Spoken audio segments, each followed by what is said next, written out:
सत्संग से सोधी आवे, नहीं जीव 84 में जावे। सत्संग से सोधी आवे, नहीं जीव 84 में जावे। अब मेटो द्वेष और राग, हो राग या उम्र बतेरी जाली। अब मेटो द्वेष और राग, हो राग या उम्र बतेरी जाली। तो प्रसंग चला था कि हम परमात्मा कहते हैं झूठे सुख को सुख कह ये मान रहा मनबोध, ये सकल चबीना काल का कुछ मुख में कुछ बोध।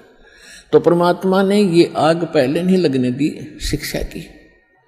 और कितना प्यार, कितनी आधीन्य, कितनी विनम्रता। और जितने हम विनम्र होंगे, अधीन होंगे, अहंकार रहित होंगे, उतना भगवान हमारे निकट होगा। आदीनी के पास है ये पूर्ण ब्रह्म दयाल, मान बढ़ाई मारियो भाई बेअदबी सिरकाल।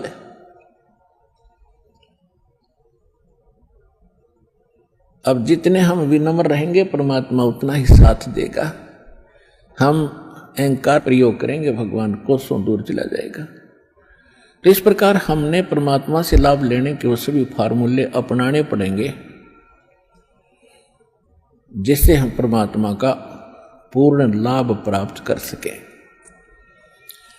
अब जो प्रसंग चला था कि इस 21 ब्रह्मांड में परमात्मा कहते हैं हमने कोई सुखी प्राणी नहीं देखा। कहते हैं घाटे बाद सब जग दुखिया। जिसको घाटा माने हानि होगी, लॉस हो गया बिजनेस में, या कोई खेती हानि होगी, फसल नष्ट होगी, वो तो आप पे दुखी। और जिसने लाभ हो गया वो और घना दुखी। लाभ होते ही मान ले किसी ने 5 लाख रुपए का बेनिफिट हो गया, वो यो काल इतना जबरदस्त उसको भ्रमित करता है। वो 20 लाख रुपए का कोई काम शुरू करेगा, कितने तो लोन वगैरह लेकर 5 तो वो लाओगा, 15 और लेगा, कितने तो उधार लोन ब्याज पे, और वो बिजनेस हो जाएगा फेल। वो 20-5 तो वो गए, 15 और उधार वो आगर मांगनी है पीछे पीछे काटे चक्कर। फिर तो कहने का भाव ये है, इन बकवादों को छोड़कर भक्ति विधि अपना के अपना पीछा छुड़वा लो। इतनी सी बात है। परमात्मा 120 वर्ष तो पहले कह के चले गए। अब वो एक अपना एफिडेविट छोड़ गए, अपनी वाणी छोड़ गए भगवान विधान बना के। आज ये दास 20 वर्ष से ये दास लग रहा है इसी को समझाने और बताने के लिए।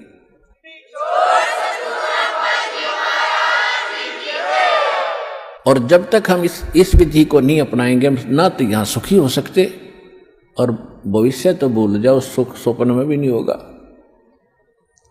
जब परमात्मा की सही विधि, सही भक्ति और उसकी मर्यादा पर हम चलेंगे, हम यहां भी सुखी होंगे। पुण्यात्माओं, एक दिन दास वहां गया हुआ था गोवा के अंदर। गोवा एक स्टेट है और समुद्र के किनारे बसा हुआ है।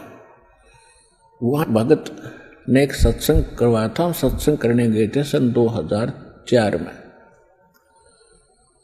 और वो सत्संग भी उस समुद्र के किनारे से थोड़ी सी दूरी पर, यानी वहां से 8-7 किले दूरी पर, 1000 फुट दूरी पर एक ग्राउंड था, वो बुक करा रखा था।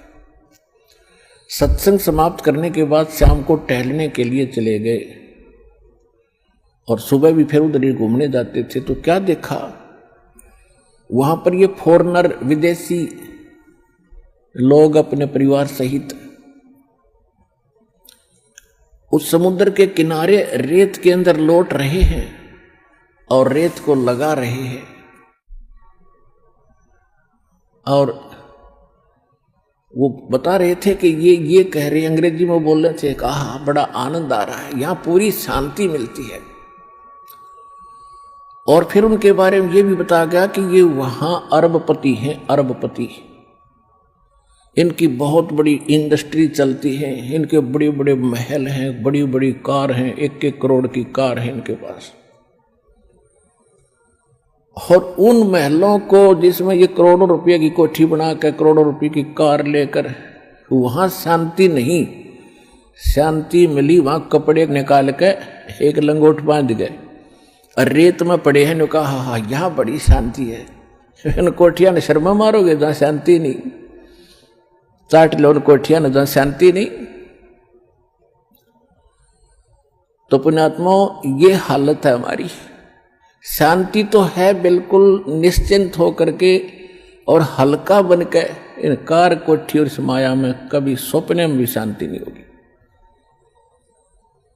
और शांति नहीं है तब बाढ़ में जाओ, वो धन जिसके चाहे अरबपति और चाहे खरबपति, जब आत्मा में शांति नहीं, वो तो आज भी आग में जल रहा है, फिर सारी संपत्ति ने छोड़ के फिर नरक की आग में न्यारा जलेगा। वो यहां भी दुखी, उसका परलोक भी दुखी। तो यहां परमात्मा हमें याद दिलाते हैं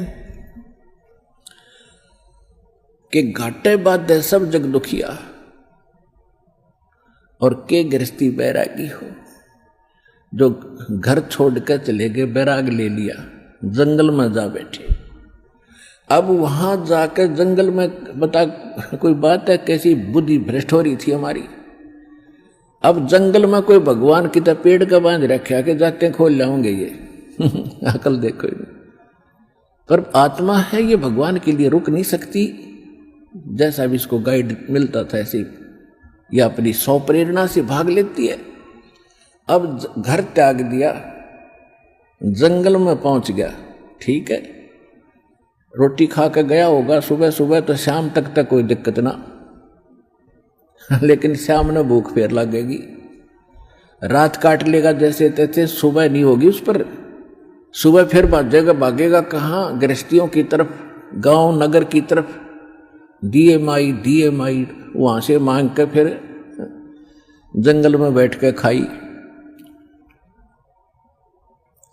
और फिर वर्षा होगी तब उसको महसूस होगा भी बहुत दिक्कत आई है, फिर एक झोंपड़ी डालेगा। सर्दी लग गएगी तो कोई कंबल मांग के ले आओगा किसी से, फिर के छोड़ा वह भी चिंता वहां नौकी नो बन गई, वो फालतू ज्यादा बन गई। वहां बड़े बनाए मकान थे, बड़ी बनाई रजाई कपड़े थे और बड़ी बनाई रोटी मिलनी थी। वहां ना भक्ति करेगी, वहां जा बकवाद करी, इस ऐसे भगवान मिलेगा। तो कहने का भाव ये है, बगैर ज्ञान के हम डले ढोरे थे और गृहस्थी न सोचने लग गया कि ये जो बाहर बैठा जंगल में तपस्या कर रहा है यूं पाओगा भगवान। तो परमात्मा के पाने का विधान विधि हमारे सदग्रंथ बताते हैं और खुद भगवान बताते हैं, या जिन्होंने परमात्मा पाया वो संत महापुरुष बताते हैं। और जिन महापुरुषों ने परमात्मा बताया उन्होंने जो विधि अपनाई वो हमारे सदग्रंथों में ज्यों की त्यों है, वही विधि उन्होंने अपनाई, उनको भगवान मिला। और जिन्होंने वो विधि नहीं अपनाई अपने सदग्रंथों वाली, उनको भगवान नहीं मिला। इसलिए आज तक भगवान को निराकार निराकार कहते रहे, रामकृष्ण को भगवान मानते रहे। भगवान तो कबीर साहब थे, आज तक किसी ने बताया भगवान कबीर साहब है? ये कबीर पंथी भी कहते हैं कबीर साहब तो अलग है और परमात्मा न्यारे। इनकी विधि थी नहीं जो भगवान को देख सके और पा सके।